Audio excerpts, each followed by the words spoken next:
नमस्कार दोस्तों, आप सभी को गुड मॉर्निंग। आज मैं आपके लिए एक बहुत ही जरूरी विषय को लेके आया हूं।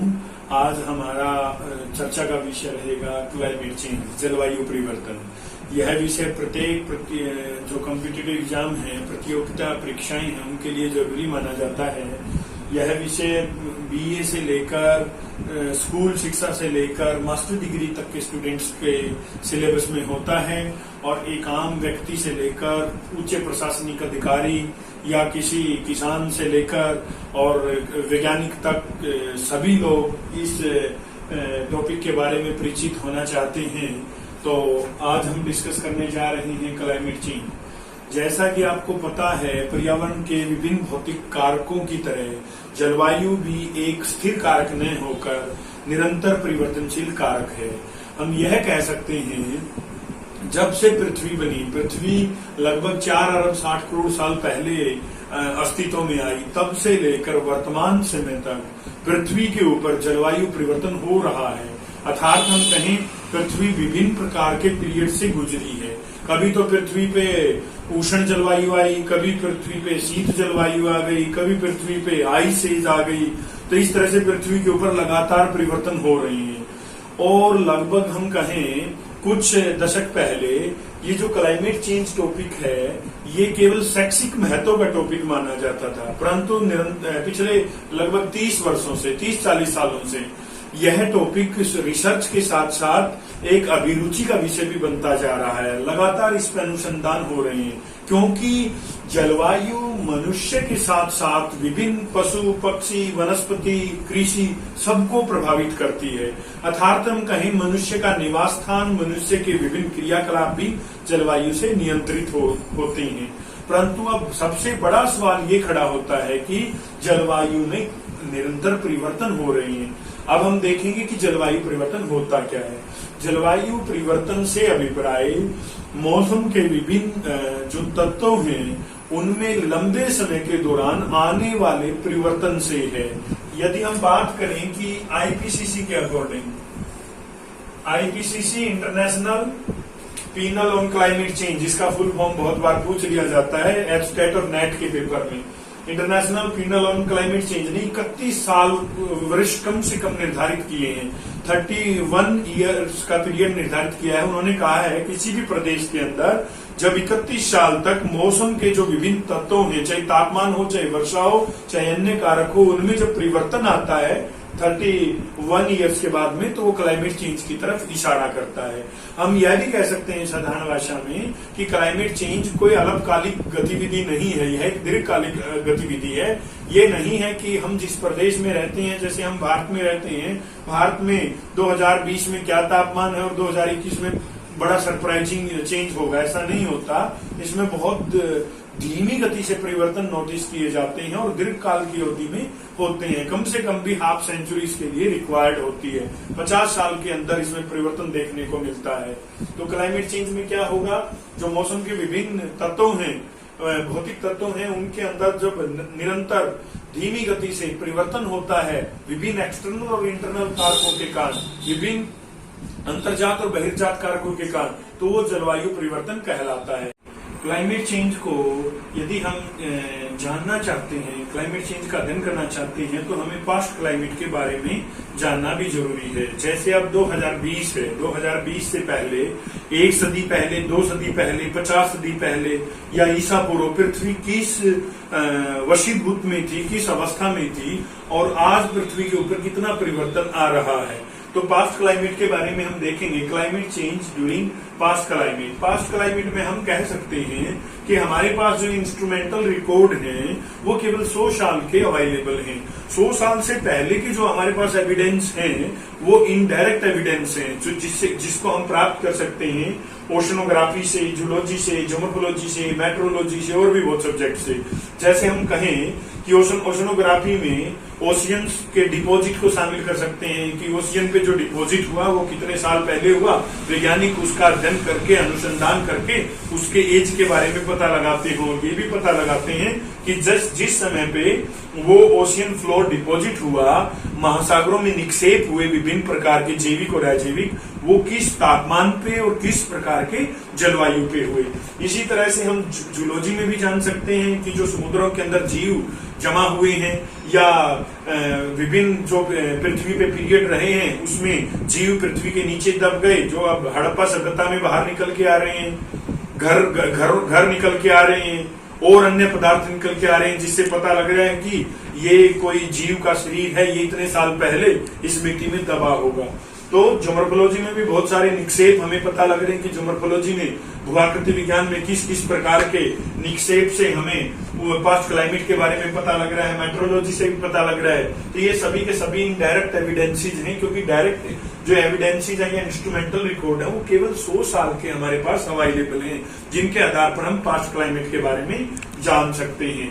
ट्रॉपिकल हिप्पोपोटेमस का यूके में मिलना, जो एक अफ्रीकन जीव है, और जम्मू कश्मीर के अंदर कोयले का मिलना, ये इशारा करता है कि उन स्थानों के ऊपर कभी न कभी उष्ण जलवायु रही होगी। तो इसका मतलब हम क्या समझें, संपूर्ण पृथ्वी के ऊपर कभी तो जलवायु उष्ण प्रकार की रही है, संपूर्ण पृथ्वी के ऊपर कभी जलवायु शीत जलवायु रही है, कभी आइस एज रही है। तो ये जलवायु परिवर्तन लंबे समय से पास्ट टाइम से होता आ रहा है। अभी हमारे पास दो मॉडर्न मेथड्स हैं क्लाइमेट चेंज के अध्ययन करने के। पहला है फ्लोर डिपॉजिट, जो मैं बात कर रहा था ओशनोग्राफी में। फ्लोर डिपॉजिट के अंदर देखा जाता है कि किस प्रकार से ओशियन के फ्लोर पर, महासागरों के नीतल के ऊपर विभिन्न प्रकार के जो छोटे बड़े निक्षेप स्थापित हुए हैं, छोटे बड़े पदार्थों का निक्षेपण हुआ है, वह तापमान के अकॉर्डिंग घटता बढ़ता रहता है। वह किसी भी विशेष प्रकार की जलवायु पे कितना होता है, कम और ज्यादा कब होता है, ये ओशनिक डिपॉजिट और फ्लोर डिपॉजिट के माध्यम से जलवायु परिवर्तन को जाना जा सकता है। एक है हमारे पास ऑक्सीजन आइसोटोप। ऑक्सीजन आइसोटोप बहुत बेहतरीन मेथड है। इसमें दो मेथड मिलते हैं, 16O और 18O। 16O है जो वो अति साधारण मेथड है, जबकि 18O है वो अधिक गहन विधि करता है, वो अधिक साइंटिफिक वे से किसी भी चीज का एक्सप्लेनेशन करता है। अब बात ये आती है कि ऑक्सीजन आइसोटोप 16O और 18O से क्या जांच कर सकते हैं। यह जो ऑक्सीजन आइसोटोप है, दोनों मेथड्स हैं, ये ग्लेशियर के एक्टिवनेस को नापने की विधि है। अर्थात हम कह सकते हैं जो हिमानी पीरियड रहे हैं, जो ग्लेशियर रहे हैं, वो ग्लेशियर किस काल के अंदर, किस समय और किस विशेष जलवायु के अंदर बहुत अधिक एक्टिव रहे और किस जलवायु के अंदर वो बहुत एक्टिव नहीं रहे। तो उसको जानने की एक विधि है जिसे ऑक्सीजन आइसोटोप कहा जाता है। इसके पास्ट क्लाइमेट के बाद में आता है quaternary ice age. Quaternary ice age को प्लेस्टोसीन एज भी कहते हैं। ये यूजीसी नेट में क्वेश्चन पूछा गया है, मैं आपको क्लियर कर रहा हूँ। यूजीसी नेट में पूछा गया कि प्लेस्टोसीन एज कब रहा। प्लेस्टोसीन एज को क्वाटरनरी आइस एज कहा जाता है। इससे रिलेटेड एक मैच करने का क्वेश्चन दिया गया था, आप पिछले कुछ सालों के क्वेश्चन पेपर में आप देख सकते हैं। क्वाटरनरी आइस एज में क्या रहा, 4 ग्लेशियल पीरियड्स आए। ये क्वाटरनरी आइस एज के अंदर 4 जो ग्लेशियर पीरियड्स आए थे, जिसमें पूरे विश्व के 10% हिस्से पर, 10% हिस्से पर वर्ल्ड के आइस शीट जमा हो गई थी। लगातार बर्फ का जमा होना क्वाटरनरी आइस एज के अंदर, लगभग दुनिया के 10% हिस्से के ऊपर आइस की एक चादर सी बिछ गई थी, जो एक आइस एज की तरफ और शीत जलवायु की तरफ इशारा करते हैं। इसी क्वाटरनरी एज में प्लूवियल पीरियड आए। इससे बहुत बार क्वेश्चन पूछ लिया जाता है, नेट में और नेट में बहुत बार क्वेश्चन आते हुए देखा है। प्लूवियल पीरियड्स हिंदी में मैं कहूं तो अधिक वर्षा वाले काल कहे जाते हैं। जो क्वाटरनरी आइस एज थी उसी के अंदर प्लूवियल पीरियड्स आया, जिसमें बहुत अधिक वर्षा हुई। इसमें क्या जाना गया, अफ्रीका जो कॉन्टिनेंट है उसके ईस्टर्न हिस्से में कुछ झील स्थापित हुई, 4 झील जो अलग अलग पीरियड में स्थापित हुई। Lake formation of eastern Africa में गूंज, मिंडल, रीस और वून, ये 4 पीरियड आए थे। प्लूवियल पीरियड जो अधिक बर्फ वाले पीरियड कहे जाते हैं, ये गुंज, मिंडल, रीस, वरम, ये यूजीसी नेट में लगभग हर साल पूछे जाने वाला क्वेश्चन है। चारों सीधे लिख दिए जाएंगे, मिंडल, वूम, रीस, गुंज कहेंगे। ये जो प्लूवियल पीरियड है, जो क्वाटरनरी आइस एज के पीरियड हैं, इनको सीरीज में असेंडिंग और डिसेंडिंग ऑर्डर में करें। यदि कहा जाए गुंज, मिंडल, रीस, वूम, पहला ये आया, दूसरा ये, तीसरा ये, चौथा ये। यदि नीचे से कहा जाए वूम, रीस, मिंडल, गुंज, तो इस प्रकार से इस क्वेश्चन को ध्यान रखिए। ये प्लूवियल पीरियड है जिसमें गुंज और मिंडल में किसी विशेष झील की स्थापना हुई ईस्टर्न अफ्रीका में, रीस में अलग झील की स्थापना हुई, वूम में अलग झील की स्थापना हुई। तो दिखाता है उस समय पे बहुत अधिक वर्षा वाला काल आया जिसमें झीलों का निर्माण हो गया। तो आज भी वो झील मौजूद है जो दिखाती है पास्ट क्लाइमेट कैसी थी, प्लूवियल पीरियड कैसा था। इसी के बाद आता है little ice age. Little ice age quaternary ice age बड़ा आइस एज था, लिटिल आइस एज बाद में आया है। यह 1550 से 1850 300 साल की अवधि तक रहा। इसमें पूछ लिया जाता है क्वेश्चन, मुझे ध्यान आ रहा है लिटिल आइस एज की एज के बारे में क्वेश्चन पूछा गया था। लिटिल आइस एज कब से कब तक रहा? 1550 से 1850 यूजीसी नेट के अंदर। तो इस लिटिल आइस एज में क्या हुआ, वापिस फिर से बर्फ का काल आ गया, बहुत अधिक वर्षा शुरू हो गई। और जो इस लिटिल आइस एज के अंदर जो अफ्रीका मध्य अफ्रीका की ऊंची चोटियां हैं, आप कहें केन्या की चोटी है, वो भी बर्फ से ढक गई थी। तो दिखाता है कि पृथ्वी 300 साल के लिए फिर से लिटिल आइस एज के अंदर आई, फिर से शीत जलवायु के अंदर आई। 1850 के बाद में हमारे पास बहुत सारे रिसर्च हुए, बहुत सारी मात्रात्मक और गुणात्मक विधियां अवेलेबल हुई, वैज्ञानिकों ने काम किया और 1850 के रिकॉर्ड हमारे पास इंस्ट्रूमेंटल रिकॉर्ड के रूप में मौजूद हैं, जिनके माध्यम से हम क्लाइमेट चेंज का, बढ़ते घटते तापमान का, वर्षा के वितरण का, सब प्रकार का अनुमान लगाते हैं।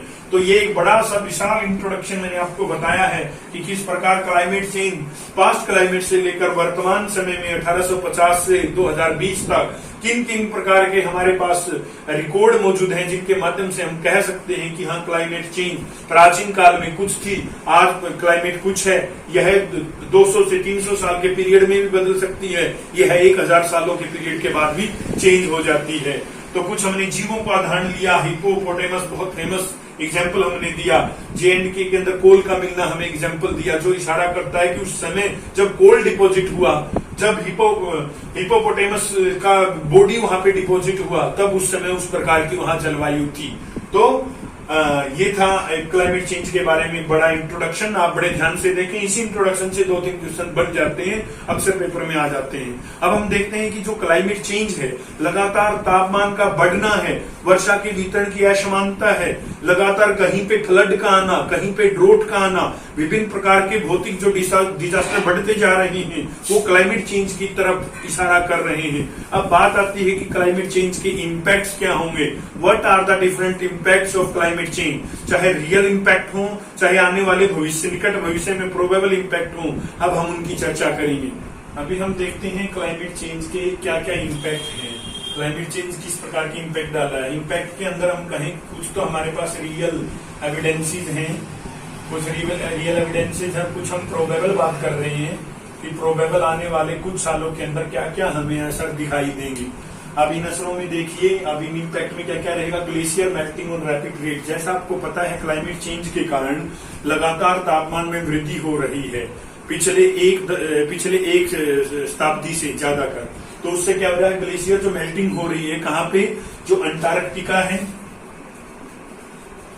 अंटार्कटिका, हिमालय जहां पे दुनिया के सबसे ज्यादा ग्लेशियर हैं, हिमालय ग्लेशियर चोटियां हैं दुनिया की सबसे ज्यादा, और हम कहें आर्कटिक, इन प्रदेशों के अंदर बहुत तेज गति से ग्लेशियर पिघल रहे हैं। एक अनुमान के अनुसार हिमालय में लगभग 2035 तक आधे ग्लेशियर खत्म हो जाएंगे। और एक कोई शोध हुआ जिसमें ये बताया गया कि 2045 तक गंगा का जो आज के दिन वॉल्यूम ऑफ वाटर है और जो स्पीड ऑफ वाटर है वो आधी भी नहीं रहेगी। बहुत हैरानी करने वाले आंकड़े हमारे सामने प्रस्तुत किए जा रहे हैं अनुसंधान के माध्यम से, जिन पे हमें यकीन करना होगा और हमें अपने आप को परिवर्तित करना होगा। तो हिमालय जहाँ पे लगभग दुनिया की सर्वाधिक चोटियां पाई जाती हैं, वो पिघलने के कगार पे हैं, वो लगातार कम होती जा रही हैं। और देखिए इंक्रीज इन सी लेवल, जिस तरह से नदियां उफान पे होंगी, कहीं पे वर्षा अधिक होगी, कहीं पे क्लाउड बर्स्ट होगा, तो नदियों के माध्यम से सारे का सारा पानी समुद्रों में जाएगा और समुद्रों का सी लेवल बढ़ रहा है। खासकर पिछली एक हाफ सेंचुरी से आधी सेंचुरी से लगातार सी लेवल भारत में अरब सागर और बंगाल की खाड़ी में लगातार इंक्रीज हो रहा है, जिससे मुंबई और चेन्नई जैसे शहर खतरा मंडरा रहा है उनके ऊपर। लोअर एटमॉस्फेयर टेम्परेचर इंक्रीज, जिस तरह से आप जानते हो लोअर एटमॉस्फेयर से हमारा अभिप्राय ट्रोपोस्फेयर के निचले हिस्से से है। जिस तरह ट्रोपोस्फेयर है, स्ट्रेटोस्फेयर है, मेसोस्फेयर है, आयनोस्फेयर है और एक्सोस्फेयर है। जो नीचे का हिस्सा है उसमें तापमान बहुत अधिक तेज गति से बढ़ रहा है, जो हम मनुष्य के स्वास्थ्य को, मनुष्य के जीवन के प्रतिरूप को, क्रियाकलापों को, बायोडाइवर्सिटी को, जीवों को, सबको प्रभावित कर रहा है। यह टेम्परेचर पिछले एक सदी से 1 डिग्री सेल्सियस बढ़ गया है। आगे देखिए extreme weather event. Extreme weather event में हम कहें जिस तरह से कहीं पे तो अचानक बाढ़ आ जाती है, कहीं पे सूखा गिर जाता है, कहीं पे क्लाउड बर्स्ट हो जाता है, कहीं पे साइक्लोन उत्पन्न हो जाते हैं। ये सभी घटनाएं, कहीं पे भूकंप का आना, ज्वालामुखी उद्वार का होना, कोई स्थान जो प्रोन एरिया नहीं है किसी भी भौतिक घटना का, वहां पे प्रकट हो जाता है कोई भी एक्सट्रीम इवेंट जो क्लाइमेट चेंज के कारण है। उदाहरण के लिए हम कह सकते हैं थार के अंदर 2015 में विशाल और भीषण बाढ़ का आना क्लाइमेट चेंज की तरफ इशारा कर रहा है। और उसी समय पे 2015 में बिहार के कुछ जिलों के अंदर सीवियर ड्रोट का गिरना, बहुत अधिक शार्प सूखे का गिरना इशारा कर रहा है कि जो प्रदेश जहां पे वर्षा अधिक होती है, जहां पे नदियां हैं, वहां पे सूखा गिर रहा है। जो प्रदेश बहुत अधिक डिजर्टिफिकेशन के दौर से गुजर रहा है, वहां पे बाढ़ आ रही है। तो ये एक्सट्रीम इवेंट है और भी अधिक बढ़ेंगे आने वाले समय के अंदर। Variability in rainfall pattern. आपको पता है बहुत छोटे से देश से लेकर बड़े देश के अंदर रेनफॉल का पैटर्न बदलता जा रहा है। हम बात करें भारत में, भारत के किसी एक हिस्से में दुनिया की सबसे अधिक वर्षा होती है, चेरापूंजी मासिनराम में, और भारत के सुदूर पश्चिमी हिस्से में जहां थार डेजर्ट है वहां पे सबसे कम वर्षा है, 10 से 12 सेंटीमीटर। भारत के उत्तरी कॉर्नर पर लेह लद्दाख के अंदर बहुत कम वर्षा है, जो शीत डिजर्ट है, कोल्ड डिजर्ट है। वहीं दक्षिण की तरफ जाएं तो वहां पे वर्षा का पैटर्न अलग है। ये भारत एक बड़ा देश है। अक्षय क्षेत्रफल के आधार में यदि हम हरियाणा जो 21वें स्थान पर आता है अक्षय क्षेत्रफल के आधार पर, उसकी बात करें, बहुत छोटा सा राज्य है, 44,212 किलोमीटर में फैला हुआ है, स्क्वायर किलोमीटर में फैला हुआ है। वहां पे देखें हम अंबाला में, यमुनानगर के अंदर, पंचकुला के अंदर और कुरुक्षेत्र के अंदर वर्षा अधिक है, जबकि दक्षिण पूर्व और दक्षिण पश्चिम में आए तो वर्षा बहुत कम हो जाती है। एक छोटे से राज्य में वर्षा में इतना बदलाव क्लाइमेट चेंज की तरफ इशारा कर रहा है। Change in agriculture pattern. जैसा आपको पता है कि एग्रीकल्चर पैटर्न बहुत लंबे समय पहले कुछ था और लगभग 20 से 30 साल पहले कुछ था और आज के दिन कुछ हो रहा है। मतलब सीजनल जो चेंज आ रहा है एग्रीकल्चर में वो बहुत खतरनाक साबित होता जा रहा है, क्योंकि उससे एग्रीकल्चर प्रोडक्शन घट रहा है, फसलों में बदलाव आ रहा है, फसलों की जो मूल रूप है वो बदलाव के दौर से है। उदाहरण के लिए कहूं तो मैं भिवानी जिले से आता हूं। भिवानी जिले के अंदर 1990 और 1995 के दौर में अधिक गन्ना उत्पन्न होता था, लेकिन आज भिवानी के अंदर गन्ने की फसल बहुत अरब मात्रा में होती है। इशारा करता है कि गन्ने के लिए जो आवश्यक दशाएं थी वो आज भिवानी में उपलब्ध नहीं है। तो यहाँ पे क्लाइमेट चेंज एग्रीकल्चर को लगातार बदल रहा है। एसिड रेन की घटनाएं क्लाइमेट चेंज के कारण लगातार बढ़ रही हैं और ये घटनाएं लगातार बढ़ती हुई लोअर एटमॉस्फेरिक इवेंट के रूप में, ट्रोपोस्फेयर के निचले हिस्सों के रूप में मनुष्य के लिए, मनुष्य की स्किन के लिए, जीवों के लिए, पेड़ पौधों के लिए हानिकारक साबित हो सकती है। डिजर्टिफिकेशन, लगातार डिजर्ट बढ़ रहे हैं, पेड़ों की कटाई इसमें एक कारक हो सकता है, मनुष्य का कोई ग्रीड हो सकता है, परंतु जलवायु परिवर्तन इसमें प्रमुख और प्रबल कारक माना जाता है। हम कहें कि थार डिजर्ट लगातार पांव पसार रहा है और थार डिजर्ट की जो कंडीशन है वो दक्षिणी पश्चिमी हरियाणा तक आ पहुंची है, जो निकट भविष्य के अंदर एक बहुत बड़ा खतरा उत्पन्न कर सकता है। तो ये क्लाइमेट चेंज के विभिन्न प्रकार के इम्पैक्ट हैं। आगे हम लिख रहे हैं सो मैनी और सो ऑन, बहुत सारे और हो सकते हैं क्लाइमेट चेंज के इम्पैक्ट। कहीं पर आने वाले समय में गेहूं की फसल घटेगी, कहीं पर चावल की फसल घटेगी, कहीं पर ये फसल हो ही नहीं सकती जहां पे आज होती है। तो इतने सारे इम्पैक्ट क्लाइमेट चेंज के आने वाले कुछ ही सालों में, 10 से 20 सालों में हमें दिखाई देंगे। आगे किसी लेक्चर में हम देखेंगे क्लाइमेट चेंज की विभिन्न थीरीज कौन सी हैं, कौन कौन सी थीरीज क्लाइमेट चेंज को दिखा रही हैं, चाहे कॉन्टिनेंटल ड्रिफ्ट थ्योरी हो, चाहे CO2 थ्योरी हो, चाहे प्लेट टेक्टोनिक थ्योरी हो, चाहे अन्य कोई ज्योग्राफिकल और एस्ट्रोनॉमिकल थ्योरी हो, जो दिखाती है कि पहले तापमान क्या था और आज के दिन तापमान कितना है, किस तरह से पृथ्वी के लगातार औसत तापमान में बढ़ोतरी हो रही है, उसे हम क्लाइमेट चेंज और ग्लोबल वार्मिंग कहते हैं। पृथ्वी का जो औसत तापमान है आपको पता है 15 डिग्री सेल्सियस है औसत तापमान। यह पृथ्वी का एवरेज टेम्परेचर है, लेकिन भारत के थार में जो टेम्परेचर है वो 50 डिग्री सेल्सियस है। कहीं पे ये तापमान 55 डिग्री सेल्सियस है, कहीं पे ये तापमान 0 डिग्री सेल्सियस है। ये औसत तापमान की बात है। इस औसत तापमान में 16 डिग्री सेल्सियस के इर्द गिर्द जाने वाला है ये तापमान कुछ ही सालों के अंदर। लगातार एक सेंचुरी के अंदर 1 डिग्री सेल्सियस तापमान बढ़ने की आशंका है, लेकिन आने वाली जो एक सदी होगी वहां पे 2 से 3 डिग्री सेल्सियस तापमान बढ़ सकता है, क्योंकि लगातार मनुष्य की क्रियाकलाप, आर्थिक गतिविधियां, मनुष्य के नगरों का विकास ये बढ़ते जा रहे हैं, जिससे तापमान में बढ़ोतरी निश्चित है। तो ये था आज का हमारा लेक्चर। किसी एक विशेष लेक्चर के अंदर हम आपसे फिर मुलाकात करेंगे। यह लेक्चर यूजीसी नेट के लिए, एस्टेट के लिए, एचएसएससी के अंदर भी इसमें से क्वेश्चन आ जाते हैं, तो सभी के लिए यह एक इम्पोर्टेंट टॉपिक माना जाता है। हम आपसे फिर मिलेंगे, तब तक आप लॉकडाउन का सही से पालन करें। जिस प्रकार आप जानते हो माननीय प्रधानमंत्री ने 3 मई तक पूर्ण रूप से लॉकडाउन की घोषणा की हुई है, लेकिन आवश्यकता के अनुसार जो बाजार में और मार्केट के अंदर दुकानें खुली हुई हैं, उनमें भी अनुपालना करते हुए आप बाहर निकलें, क्योंकि हम स्वस्थ रहेंगे तब सभी स्वस्थ रहेंगे। तो आप सभी का धन्यवाद।